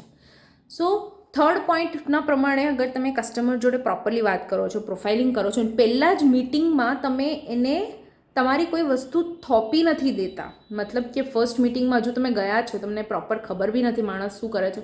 સર એક કામ કરો ને, તમે એક એફડી કરાવી લો ને. કેમ કે જ્યારે તમે બ્રાન્ચ પરથી નીકળ્યા હતા ત્યારે તમારા બ્રાન્ચ હેડે એવું કીધું હતું કે આજે કંઈક બી કરી લે પણ એક એફડી તો જોઈશે. તો તમારા માઇન્ડમાં શું છે, મારે એફડી કરવાની છે, મારી એફડી કરવાની છે, મારે એફડી કરવાની છે. રાઈટ. તો તમે સામેવાળા જે કસ્ટમર બેઠા છે ને અને એની વસ્તુ તમે પ્રોપરલી સાંભળતા નથી ને સમજતા પણ નથી. જ્યારે આવું થાય ત્યારે એ કસ્ટમર ઇરિટેટ થાય એન્ડ એ તમને તમારી એકચ્યુઅલ બધી વસ્તુઓ ના કહે. ફાઇન. સો નાવ એ હતી third point. Fourth point, sales strategy બનશે. હેલ્પ થશે તમને સેલ્સ સ્ટ્રેટેજી બનાવવા માટે. કેમ કે તમે જેમ જેમ તમારી એક પ્રોફેશનલ લેવલ પર તમે આગળ વધશો, તમે કસ્ટમર અલગ અલગ ટાઈપના તમારી લાઈફમાં તમે કસ્ટમરને મળશો, એ પ્રમાણે તમને તમારા બધા કસ્ટમર વિશે તમને ખબર પડશે અને એક સેલ્સ સ્ટ્રેટેજી તમારી બનતી જશે કે આ કસ્ટમર આવો છે એટલે મારે આની જોડે આ રીતે વાત કરવાની. આ કસ્ટમર થોડોક દેડશાણો છે તો મારે બી એની જેમ નહીં, મતલબ દેડશાણાગીરી નહીં કરવાની, પણ થોડુંક અલગ ટાઈપમાં વાત કરવાની. આ કસ્ટમર બહુ પોલાઇટલી ધીરે વાત કરી રહ્યા છે તો મારે પણ એ જ રીતે વાત કરવાની. ઘણી વખત એવું થાય કે કોઈ કસ્ટમર સાવ ધીરે વાત કરી રહ્યું છે અને સામેવાળા જે બેંકવાળા માણસ છે બહુ જોરથી બોલી રહ્યા છે. ફાઇન, એવું પણ ના થવી જોઈએ. એટલે તમે સેલ્સ સ્ટ્રેટેજીમાં બધી વસ્તુ આવી ગઈ, તમારું બિહેવિયર, તમારું કપડાં, તમે કઈ રીતે ઊભા છો, તમે કઈ રીતે તમારી આંખો ક્યાં જઈ રહી છે, તમે આ ડાયલોગ પછી આ ડાયલોગ બોલવાનું છે, એ બધી વસ્તુ તમારી સેલ્સ સ્ટ્રેટેજીમાં આવી જ જાય. Right. 5th point, cell product effectively. આ બધી ઉપરની જેટલી ચાર પોઈન્ટ અગર પ્રોપરલી તમે કરી શકતા હો તો 5th પોઈન્ટ પણ ઇઝીલી તમારાથી થઈ જાય. That is you can cell your product effectively. હવે તમે જ કહો, અગર કોઈ કસ્ટમરને તમારા ઉપર ટ્રસ્ટ બેસી જાય છે, જે મેં તમને ગઈકાલે કીધું કે you have to be reliable. Customer તમારા ઉપર રિલાય થવો જોઈએ. કસ્ટમરને જે રીતે રાજીવ આપણા ઉપર જ ડિપેન્ડન્ટ હતો પહેલાંથી, જ્યારથી એનું માઇનર એકાઉન્ટ ખોલ્યું છે ત્યારથી એના પછી બધી વસ્તુ આપણી જોડે હતી. દેટ મીન્સ વોટ, નાની નાની financial transactions, financial inquiry, banking advice, બધી વસ્તુઓ માટે એ આપણા ઉપર ડિપેન્ડન્ટ હતો. એ ખરાબ વસ્તુ નથી, એ સારી વસ્તુ છે. મતલબ કે એ આપણા ઉપર ટ્રસ્ટ કરે છે, બેંક ઉપર ટ્રસ્ટ કરે છે. રાઈટ. અને એને ખબર છે કે બીંગ અ બેન્કર આપણે એને કોઈ ખોટી સલાહ નહીં આપીએ. રાઈટ. ટ્રસ્ટ મી, આવી જે ટ્રસ્ટ બિલ્ડ કરવા માટે છે ને તમને થોડોક ટાઈમ લાગશે, પણ એ જ કસ્ટમર આગળ જતાં તમને બહુ સારો રેફરન્સ આપશે, તમને સારું ઇન્કમ કરીને આપશે, બહુ સારા અકાઉન્ટ્સ કરીને આપશે, અગર જો સામેવાળા કસ્ટમર જોડે આપણું સારું એવું રિલેશન બિલ્ડ થયું તો. Right. So these are the reasons કે કસ્ટમર પ્રોફાઇલિંગ શું કામ કરવું જોઈએ, બેંક શું કામ આપણી જોડેથી કસ્ટમર પ્રોફાઇલિંગ કરાવે છે. નાવ આપણે એક નાનું એનાલાઇઝ કરી લઈએ. નાવ લેટ્સ એનાલાઇઝ. ફર્સ્ટ, પહેલાં જે મેં આપ્યું હતું 3 એક્ઝામ્પલ્સ, દેટ વોઝ ઓફ એક ટીનેજર, એક વર્કિંગ પર્સન અને એક મિડલ એજ પર્સન. રાઈટ. એ લોકોનું આપણે નીડ એનાલિસિસ કર્યું હતું કે એ લોકોને જે બાઇકની રિક્વાયરમેન્ટ છે એ બાઇક કેવી હોવી જોઈએ. અગેન એના જેવી જ એક સેકન્ડ એક એનાલિસ્ટ છે, દેટ ઇઝ કે first is CEO of MNC. મતલબ કે પહેલાં જે એક્ઝામ્પલવાળા માણસ છે આવાળા, એ એક MNC કંપની મતલબ મલ્ટીનેશનલ કંપનીના CEO છે, ઓનર. રાઈટ. એ આ છે પહેલા માણસ. સેકન્ડ વ્યક્તિ એ છે, આપણે મિસ્ટર ABC રાખીએ ને, આ મિસ્ટર A, આ મિસ્ટર B અને આ મિસ્ટર C. રાઈટ. હવે ફર્સ્ટ મિસ્ટર A છે, આ મિસ્ટર B છે. મિસ્ટર B પોતાનું એક બિઝનેસ ચલાવે છે, એક થોડુંક સ્મોલ એન્ડ મીડિયમ એન્ટરપ્રાઇઝ છે. રાઈટ. બહુ મોટું પણ નહીં, બહુ નાનું પણ નહીં, સ્મોલ એન્ડ મીડિયમની માં જે આવે છે એ એન્ટરપ્રાઇઝવાળા માણસ છે. થર્ડ મિસ્ટર C એ પ્રોફેશનલ ડૉક્ટર છે. હવે આ ત્રણેયનું કયા બેંકમાં અકાઉન્ટ છે? સપોઝ તમે લોકો એક્સિસ બેંકવાળા છો. હવે આ ત્રણેયનું અકાઉન્ટ એક્સિસમાં છે, તમે એક્સિસ બેંકવાળા છો. આ માણસ જે મિસ્ટર એ છે એ આવ્યા, એમને એવું કીધું કે madam, I would like to open a few salary account of my employ. મારી જે કંપનીમાં કામ કરતા એમ્પ્લોઈઝ છે એ લોકોનું સેલરી અકાઉન્ટ મારે ખોલાવવું છે. Right. Now another person, mister B, second one, જે સ્મોલ અને મીડિયમ એન્ટરપ્રાઇઝના માલિક છે, બિઝનેસ પર્સન છે. એ તમને એવું આવીને કહે છે કે madam, I need a business loan. Right. Now third thing, જે મિસ્ટર C છે, જે પ્રોફેશનલ ડૉક્ટર છે, એ એવું કહે છે કે madam, I need insurance for my machinery. મતલબ આ જે પ્રોફેશનલ ડૉક્ટર છે એમના હોસ્પિટલમાં જે મોટા મોટા મશીન્સ હોય છે અલગ અલગ ટાઈપના ઓપરેશન થિયેટરમાં, એ બધું છે, એ લેવા માટે એને લોન નથી જોઈતું. એવું કહે છે કે મારી જોડે મશીનરી છે, તો એ મશીનરીની મારે ઇન્સ્યોરન્સ કઢાવવાનું છે. હવે નાઉ ટેલ મી વન થિંગ, આ ત્રણેય જણા જે છે, આ ત્રણેય જણાએ ફાઇનાન્શિયલ રિક્વાયરમેન્ટની વાત કરી, ક્યાંક ને ક્યાંક પૈસા લગતી કોઈક વસ્તુની વાત કરી છે. પણ શું ત્રણેયની રિક્વાયરમેન્ટ એક જેવી છે? ના. વાય? કેમ કે ફર્સ્ટ જે છે આ CEO છે, MNC કંપનીના CEO છે. આને પોતાના એમ્પ્લોયના સેલરી અકાઉન્ટ ખોલાવવું છે. રાઈટ. કે એની કારણે આ માણસ આ લોકોના અકાઉન્ટમાં સેલરી ક્રેડિટ કરી શકે. એને એટલા માટે જોઈએ છે, એમને એમના ખુદ માટે કશું કંઈ નથી જોઈતું. Right. He is well prepared for this things. So એને એની એમ્પ્લોઈઝ માટેના અકાઉન્ટ જોઈએ છે. અનધર લેવલમાં શું છે કે આ જે વ્યક્તિ છે એમને ખુદ માટે બિઝનેસ લોન જોઈએ છે, પોતાના બિઝનેસને મે બી કાં તો એમને રેનોવેટ કરાવવો હશે, કાં તો એમને બિઝનેસ એક્સપાન્ડ કરાવવાનું છે, એ રીતનું હશે, રાઈટ. તો જ્યારે આવી કઈ વસ્તુ છે ત્યારે એમને હવે બિઝનેસ લોનની રિક્વાયરમેન્ટ આવી, એટલા માટે એ આવ્યા તમારી પાસે. Third, professional doctor. એમની જોડે ઓલરેડી બધા મશીનરીઝ છે, હોસ્પિટલ એકદમ ટીપ ટોપ છે, કોઈ વસ્તુની એક્સ્ટ્રા એમની રિક્વાયરમેન્ટ નથી, કોઈ લોનની રિક્વાયરમેન્ટ નથી, બધી મશીન્સ પ્રોપર જ છે, આવી ગયા છે જેટલા મંગાયા હતા બધા. બટ એમને એ જ મશીનરીમાં ઇન્સ્યોરન્સની જરૂર છે, ઇન્સ્યોરન્સ નથી એ મશીનમાં, એટલે એમને ઇન્સ્યોરન્સ કઢાવવું છે. સો આ તમે પ્રોફાઇલિંગ કર્યા પછી તમને આ વસ્તુ ખબર પડી છે. સપોઝ કે પહેલામાં આવ્યા અને એમને કીધું કે મારે એમ્પ્લોઈઝનું અકાઉન્ટ ખોલાવવાનું છે, રાઈટ. ત્યારે તમે બીજા 4 ક્વેશ્ચન્સ કર્યા. મતલબ કેવા ક્વેશ્ચન કે સર એની સેલરી કેટલી છે બધાની એવરેજ, કેટલા લોકોનું ખોલાવું છે, નંબર ઓફ એમ્પ્લોઈઝ, બધા અહીંયાના જ છે, લોકલ પર્સન, શું બધાના ડોક્યુમેન્ટ રેડી છે, શું બધા મને ચેક આપશે કે કેશ આપશે.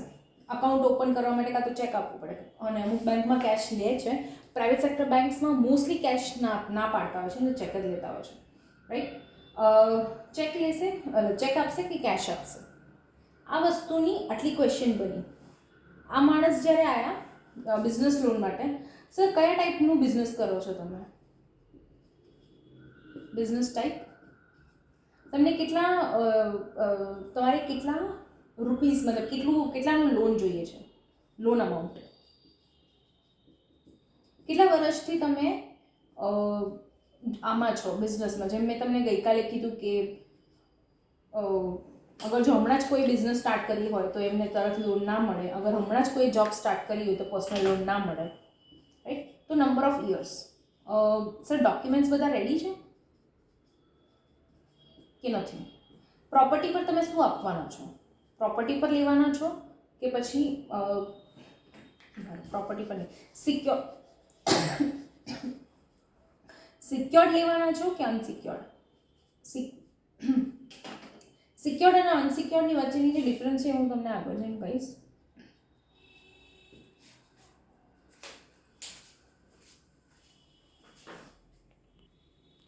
अगर एक कस्टमर કે હા મારે સિક્યોર્ડ વાળી કરાવી છે તો સેકન્ડ લાસ્ટ ક્વેશ્ચન એ આવે કે તમારી પ્રોપર્ટી ક્યાં છે, અહીંયા જ છે કે બીજે કે સ્ટેટમાં, બીજી કોઈ સિટીમાં છે, રાઈટ. અનધર જે ડૉક્ટરવાળો જે છે એનો ક્વેશ્ચન શું આવી શકે કે સર તમારું જે પરચેસ ડેટ શું છે, તમારી મશીન ક્યારે લીધેલી છે, 1 વર્ષ 2 વર્ષ, હમણાં 6 મહિના 15 દિવસ, રાઈટ. એના બધા પેપર્સ રેડી છે કે નહીં. થર્ડ ક્વેશ્ચન, કેટલા વર્ષ માટે તમારે આ લોન ઇન્સ્યોરન્સ કરવાનું છે. ફોર્થ ક્વેશ્ચન કે તમે પેમેન્ટ ક્યાંથી કરશો, તમે અકાઉન્ટમાંથી કરશો, તમે મને ચેક આપશો કે તમે મને કેશ આપવાના છો, પેમેન્ટ કઈ રીતે થાય. મોસ્ટલી પેમેન્ટ અકાઉન્ટમાંથી જ થાય. એક ક્વેશ્ચન જે મારે રહી ગયો હતો એ કે ફ્રેશ તમે કરાવો છો જનરલ ઇન્સ્યોરન્સ, આની પહેલાં પણ કરાવ્યું છે અને તમારે રિન્યૂ કરાવવું છે, right. So this are the types of question કે તમે જે પૂછી શકો છો. મતલબ તમે અગર તમે સિક્વન્સ જોઈ હશે ને તો એ બધી સિક્વન્સ પ્રમાણે લખી છે. લાઈક અગર એમ્પ્લોય વિશે પૂછું છું તો એની સેલરી કેટલી છે, ટોટલ કેટલા એમ્પ્લોય, એ લોકો અહીંયા છે કે અહીંયાના જ છે, અગર અહીંયાના છે તો ડોક્યુમેન્ટ છે અને બધી વસ્તુ છે તો ચેક આપશે કે કેશ આપશે. તમે જુઓ છો બધી એક સિક્વન્સ વાઇઝ જાય છે.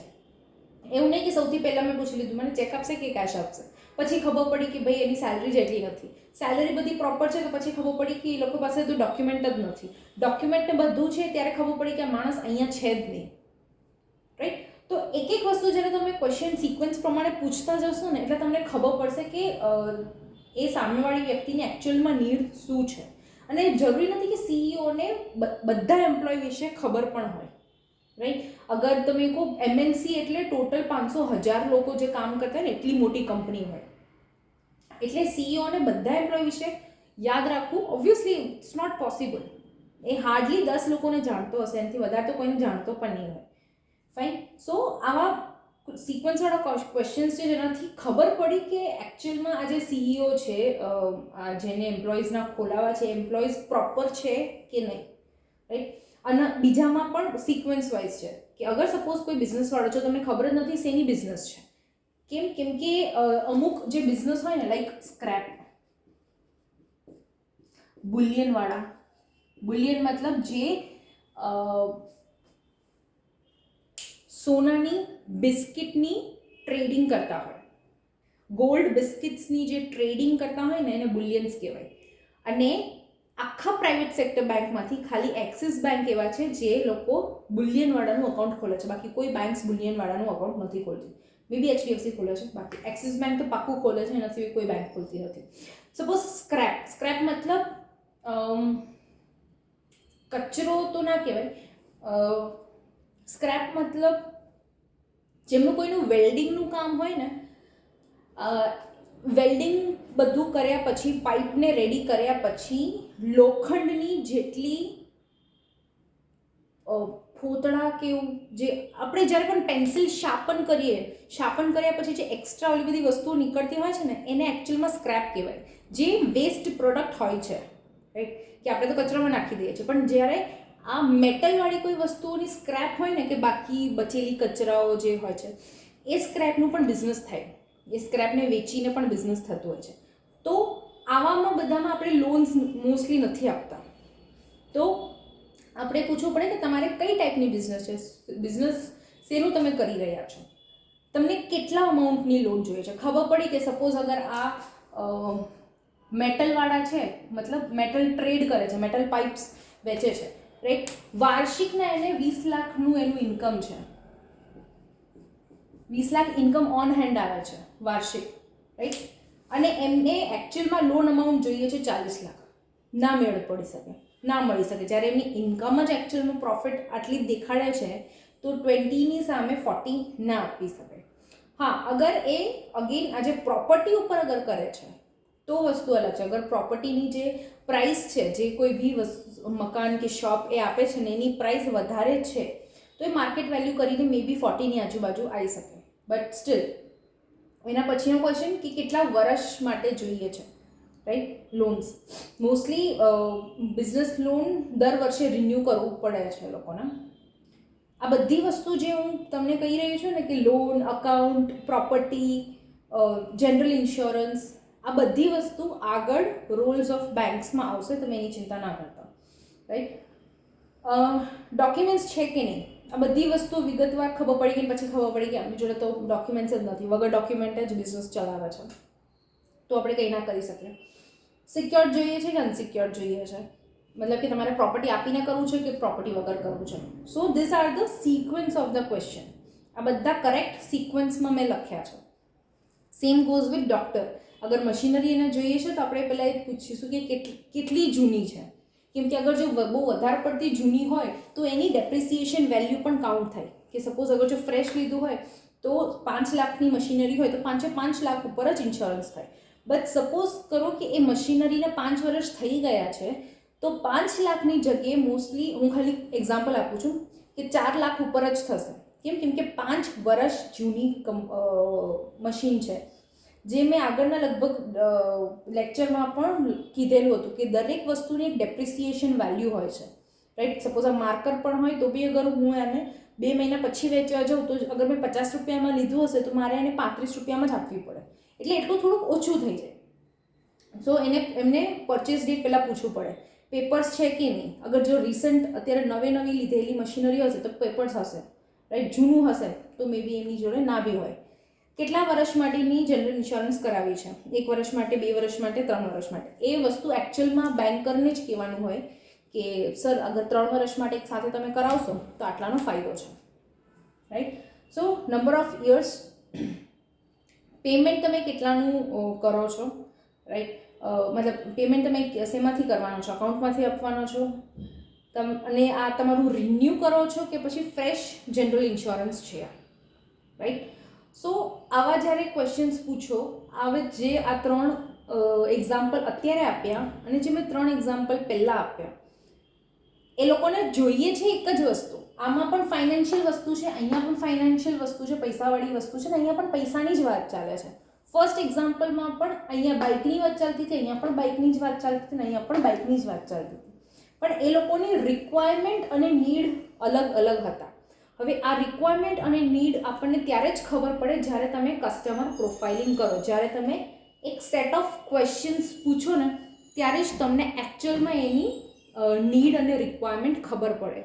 ધીસ ઇઝ ધ રીઝન કે બેંકવાળા તમારી પાસેથી શું કામ કસ્ટમર પ્રોફાઇલિંગ કરાવે છે. જ્યારે તમે ઇવેન્ટ કરો, તમે માર્કેટ, મેં જે તમને જે કીધું કે માર્કેટ શોઝ તમે કરતા હો, રોડ શોઝ કરતા હો, માર્કેટમાં જતા હો છો, ત્યારે પણ એનાલાઇઝ કરવાથી શું થાય, કસ્ટમરની જે રિક્વાયરમેન્ટ છે, જે નીડ છે એ તમને ખબર પડે.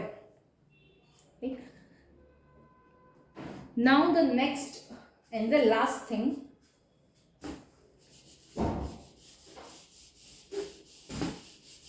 કે સપોઝ અગર આટલું તમે કર્યું, આટલી મહેનત તમે લોકોએ કરી, લિસ્ટ ઓફ ક્વેશ્ચન્સ તમે અગર અહીંયા લખ્યું, તમારા ડાયરી પર લખ્યું, તમે બધું શું કહેવાય નોટ ડાઉન કરીને રાખ્યું, કસ્ટમર જોડે રિલેશન તમે સારો બાંધ્યો, આ બધું કર્યા પછી પણ અગર જો તમે કસ્ટમર પ્રોફાઇલિંગ કરવા માટે ફેલ થઈ જાઓ તો શું? કસ્ટમર પ્રોફાઇલિંગ ફેલ કઈ રીતે થાય? રોંગ ક્વેશ્ચન પૂછવાથી, જે લાગતું વળગતું જ નથી એવા ક્વેશ્ચન પૂછવાથી શું થાય? એક તો મેં પહેલાં જ કહી દીધું કે કસ્ટમર ઇરિટેટ થાય.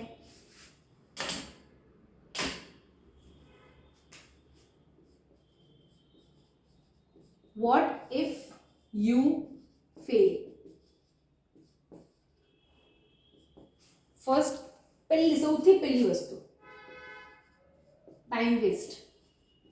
તમે સપોઝ કરો કસ્ટમર તમારી જોડે નથી, તમે કસ્ટમરના ત્યાં ઘરે ગયા છો અપોઇન્ટમેન્ટ લઈને, રાઈટ? અપોઇન્ટમેન્ટ લઈને તમે ગયા, તમે તમારા ઘરે, તમારા બેંકથી ઓલમોસ્ટ એ 5 થી 6 કિલોમીટર દૂર છે, તમે એક્ટિવા ચલાવીને ગયા, એન્ડ દેન તમને ખબર પડી કે એકચ્યુઅલમાં તમને જે વસ્તુ તમે વિચારીને ગયા છો એ વસ્તુની એને રિક્વાયરમેન્ટ નથી, અને એને જે વસ્તુની રિક્વાયરમેન્ટ છે એ આપણા બેંક પ્રોવાઈડ કરી શકે એવું છે નહીં, રાઈટ? સો દેટ ઇઝ કે મે બી એવું હોય છે કે તમે ફોન પર 2-3 ક્વેશ્ચન પૂછી લીધું હતું, પણ એ રિલેવન્ટ ક્વેશ્ચન નહોતા, રાઈટ? પ્રોપર ક્વેશ્ચન નહોતા, જે તમારે એકચ્યુઅલમાં કરવા જોઈએ એવા ક્વેશ્ચન્સ નહોતા. તો શું થશે? બટ ઓબ્વિયસલી ટાઈમ વેસ્ટ થશે. સેકન્ડ થિંગ, કે તમે પ્રોપર ક્વેશ્ચન કર્યું બટ કંઈક તમે એને ઇમ્પ્રેસ કરવા માટે રહી ગયા, કંઈક ચૂક થઈ ગઈ, રાઈટ? તો શું થશે? Loss of business. લાઈક મેં કીધું કે તમે કોઈ કસ્ટમરના ત્યાં ગયા છો, તમે જો બ્રાન્ચ પરથી નીકળતા હતા, જો એક પગ મૂક્યો હતા, તો બ્રાન્ચ છેડે પાછળથી કીધું કે ભાઈ રીના આજે એફડી કરાવીને જ આવજો, આજે એક એફડી તો જોઈએ જ. તો મારા માઇન્ડમાં શું છે? એફડી. સામે હું ત્યાં કસ્ટમરના ત્યાં ગઈ, ત્યાં બેઠી છું, વાત કરું છું, કસ્ટમર કંઈક બોલે છે અને મારા મગજમાં એફડી જ ચાલે છે, અને મારા મોઢેથી હું બોલી ગઈ કે સર એફડી એક કરાવી લો. તો શું થશે? કસ્ટમરનું ઇમ્પ્રેશન, કસ્ટમર પાસે મારી ઇમ્પ્રેશન ખરાબ થઈ, બગડી કે આ મેડમ તો એના કામ માટે આવ્યા છે. સો લોસ ઓફ બિઝનેસ. એ મને કંઈ આપવાના હતા, એ પણ નહીં આપે મને. That's why it is called કે આ લોસ ઓફ બિઝનેસ છે. અગેન એનાથી શું થશે? બેડ રિલેશન કસ્ટમર જોડે. જે આટલી સારી રિલેશન હતી ફોન પર મારી, કસ્ટમર મારું કીધેલું માનતા હતા, અને સડનલી આવા એક કામથી શું થશે? બેડ રિલેશન ક્રિએટ થશે મારા અને કસ્ટમરની વચ્ચે. અને પછી આ જેટલી મેં મહેનત કરી બધી વસ્તુ બોલવામાં, એ લોકોને એને કંઈક કોઈ વસ્તુ કોટેશન આપવામાં, ત્યાં જવામાં, આટલી ટ્રાવેલિંગ કરવામાં, એ બધી વસ્તુ જશે ફેલ. આખી જેટલી મેં સેલ્સ એફર્ટ કરી, જે મેં સેલ્સ સ્ટ્રેટજી બનાવી હતી એક કસ્ટમર માટે, આ બધી વસ્તુઓ કરવાની કારણે અમારું ફેલ જશે, મારી સેલ્સ સ્ટ્રેટજી ફેલ જશે. Fine. So try not to fail. ભલે ઓછું પૂછાય છે, પણ વધારે પડતું અગર બી કોઈ વસ્તુ પૂછશો ને તો that will end up in bad relation, that will end up in loss of business. અને પ્રોપર બી તમે નહીં પૂછો ને તો તમારો ટાઈમ વેસ્ટ થશે, જે એ ટાઈમ તમે બીજા કોઈક સારા કસ્ટમરની પાછળ લગાડી શકતા હતા. બટ હિયર આ આપણું ટાઈમ વેસ્ટ થશે, રાઈટ? આપણે કોલ્ડ કોલિંગ જે ગઈકાલે કર્યું હતું એમાં એક એકચ્યુઅલી એક્ટિવિટી હતી જે મારે તમને કરવાની હતી, બટ એ રહી ગઈ. સો હું તમને આજે એ કરાવી દઉં છું. એક્ટિવિટી તો નથી, આ બધી વસ્તુ અગર જો તમે સામે હોત ને તો બહુ મજા આવે. આ જેટલું આપણે એનાલાઇઝ કર્યું, રાજીવ વિશે બોલ્યા, આ 3 લોકો 6 લોકો જોડે આપણે જે આપણું એક્ઝામ્પલ લીધું, જે આપણે ઇવેન્ટ ઓર્ગેનાઇઝ કર્યું, આ બધી વસ્તુ પર જો આપણે સામે સામે હોત તો બહુ મજા આવત. Now this is a poll activity. Poll activity પણ અગર જો ક્લાસરૂમમાં હોત તો મજા આવત. Now what you have to do, question answers છે. કેટલા ક્વેશ્ચન્સ છે? 5 ક્વેશ્ચન્સ છે. ફાઇન. તમારે ક્વેશ્ચન 1, ડીડ એનીવન, આ જે છે ને આ કસ્ટમર પ્રોફાઇલિંગનું નથી, આપણે ગઈકાલનું કોલ્ડ કોલિંગનું છે. કન્ફ્યુઝ ના થઈ જતો તમે. ગઈકાલે મારા જોડે ટાઈમ બચ્યો નહીં એટલે માટે મેં ના આપી શકી. Cold calling. Did anyone approach you to sell a product?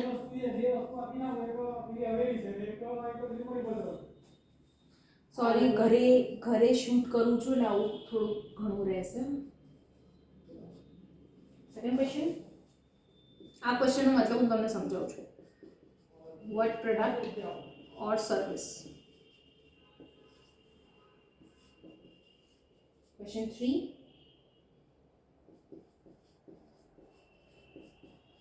do you personally know this person?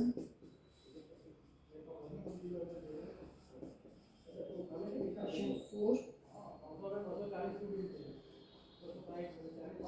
how did these people reach you? And question 5, what is the process known as? Now, first question, did anyone approach you to sell a product? मतलब કે શું કોઈ દિવસ કોઈએ તમને કોઈ product વેચવાની try કરી છે? આનો આન્સર બે જ હોય, yes or no. Fine. Second question, what product or service? જો આની આ યસ છે તો પછી આનો જવાબ આવે કે કઈ પ્રોડક્ટ તમને વેચવાની ટ્રાય કરી છે. મતલબ કે soap, newspaper, insurance, credit card, loan કે એવું કંઈક, રાઈટ? તો એમાં એ આન્સર આવશે. આ તમારું રિયલ લાઈફ એક્ઝામ્પલ તમારે કહેવાનું છે, કોઈ એમને નથી બોલવાનું. Do you personally know this person? જે વ્યક્તિએ તમને ફોન કર્યો, જે વ્યક્તિએ તમને અપ્રોચ કર્યું હતું, શું એ વ્યક્તિને તમે પર્સનલી ઓળખો છો? હોઈ શકે, કેમ કે ઘણી વખત LIC એજન્ટ્સ જે હોય એ આપણા ફેમિલીવાળા હોય, મામા, કાકા, આંટી, માસી, કોઈ, રાઈટ? તો એ અગર તમારી પાસે LIC માટે લઈને આવે કે બેટા આ એક લઈ લે, તો મતલબ હા, તમે એ માણસને ઓળખો છો તમે, રાઈટ? અને ઘણી વખત એવું હોય કે તમે નથી પણ ઓળખતા, તો આનો પણ આન્સર યસ ઓર નો માં આવશે. Now fourth question, how did these people reach you? આ જે વ્યક્તિ છે, આ વ્યક્તિ તમારા સુધી કઈ રીતે પહોંચ્યો? મતલબ કે એમને ઘરે આવી ગયા હતા, ફોન કર્યો, ફોરવર્ડ મેસેજથી કર્યો, સોશિયલ મીડિયામાંથી કર્યું એને, કે પછી કઈ રીતનું કર્યું? તો એ આ તમારે અહીંયા વસ્તુ એ લખવાનું છે. Fifth question, what is this process known as? આ જે આખું પ્રોસેસ જે તમારી જોડે થયું કે કોઈ વ્યક્તિએ તમને કોઈ વસ્તુ વેચવાની ટ્રાય કરી, આ વસ્તુ વેચવાની ટ્રાય કરી, તમે એ વ્યક્તિને નથી ઓળખતા, આ વ્યક્તિએ તમને ફોન કરીને પૂછ્યો સપોઝ, રાઈટ? તો આખું જે પ્રોસેસ છે, પ્રોસેસને શું કહેવાય? ઓપ્શન્સમાં sales activity, second option cold calling, third option lead generation, fourth option inquiry, right? 4 options છે. 4 ઓપ્શન્સમાંથી તમને જે લાગતું હોય એ તમારે કહેવાનું છે. કઈ રીતે ક્વેશ્ચન લખવાનું છે, સોરી, કઈ રીતે તમારે આન્સર આપવાનું છે વોટ્સએપ ગ્રુપમાં? ક્વેશ્ચન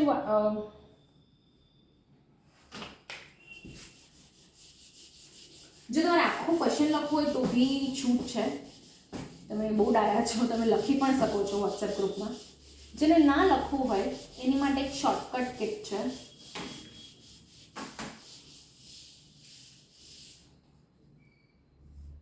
ક્વેશ્ચન 1, અપ્રોચ આન્સર મતલબ તમે જે બી આપશો yes or no. Question 2 product answer તમે જે આપશો એ. ક્વેશ્ચન 3 શું છે ફેમિલિયર. ફેમિલિયર મતલબ જાણીતા. જે મેં કોઈ થર્ડ ક્વેશ્ચન પૂછ્યું હતું કે આ માણસ do you know them personally, right? Answer yes or no. Question 4 how did they reach, મતલબ ખાલી રીચ લખશો તો બી ચાલશે. આન્સર તમારું જે બી હોય, phone, message, social media. Question 5 process, તો કે આ પ્રોસેસ. આન્સર પ્રોસેસ તમને જે ચાર મેં ઓપ્શન્સ આપ્યા છે, ચારમાંથી તમને કયા લાગે છે. Fine, this is the poll activity. તમારે આ આન્સરની ઉપર આ રીતે તમારે પોલ એક્ટિવિટી લખીને પછી ક્વેશ્ચન 1 અપ્રોચ એ રીતે લખવું હોય તો બી છૂટ છે. Fine. Now this was for today's session. We have covered customer profiling. Why bank do the customer profiling? What are the reasons? We have mentioned all the points. We have read all the examples. We have seen that what are the result if we fail, right?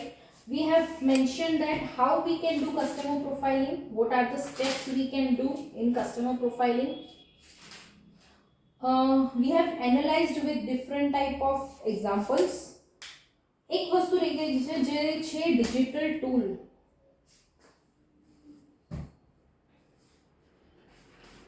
Customer profiling માટે આજકાલ banks વાળા જે છે digital tools બહુ use કરે છે. Digital ટૂલ્સમાં શું આવે, આ લીડ જનરેશનમાં પણ કામ આવે. લાઈક એફબી, ફેસબુકમાં ઘણા લોકો નાખતા હોય છે કે ભાઈ આ બેંક આટલી વસ્તુ આપે છે. ટ્વિટર, આના સિવાય તમારા વોટ્સએપ ગ્રુપ. અમે લોકો શું કરતા કે વોટ્સએપ ગ્રુપમાં એક બ્રોડકાસ્ટ મેસેજ, જે અમારા ટોપ કસ્ટમર હોય ને એ ટોપ કસ્ટમરનું એક બ્રોડકાસ્ટ ગ્રુપ બનાવી દેવાનું. એટલે શું, એ કસ્ટમર એકબીજાને ના જોઈ શકે, રાઈટ? બટ આપણને દેખાય કે એ ગ્રુપમાં આટલા આટલા લોકો છે.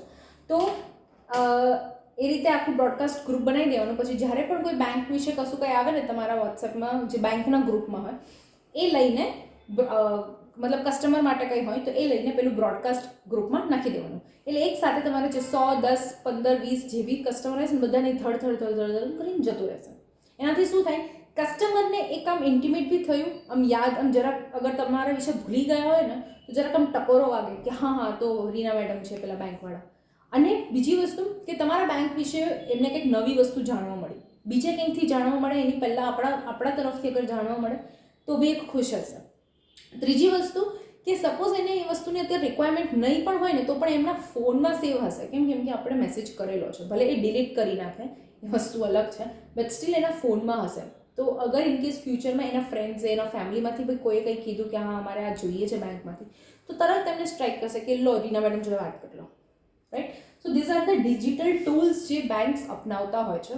You can also do this things જ્યારે તમારા બી એક સારો એક રેપો બની જાય કોઈ કસ્ટમર જોડે, રાઈટ? એકચ્યુઅલી આ એક પોઈન્ટ છે જે બોયઝ માટે છે, ગર્લ્સ માટે આ વસ્તુ લાગુ નથી પડતું. કરવું હોય તો છૂટ છે, પણ પોતાના રિસ્ક ઉપર કરી શકાય છે. મેં કોઈ કર્યું નથી. બોયઝ એક વસ્તુ કરી શકાય છે, જે કસ્ટમર્સ છે, કસ્ટમરને એમના જે બ્રોડકાસ્ટ મેસેજ છે, બ્રોડકાસ્ટ મેસેજમાં સવારને ગુડ મોર્નિંગ ડ્રોપ કરી દેવાનું. કંઈ હોય કે ના હોય, good morning sir, good morning madam. આ ગર્લ્સ માટે એટલા માટે નથી કહેતી કેમ કે એ ના પ્રોપર એટલું મને નથી લાગતું, બટ હા બોયઝ માટે બહુ સારી વસ્તુ છે. Fine, thanks for today. આટલી જ વસ્તુ છે. આઈ હોપ કે you are all getting cleared everything.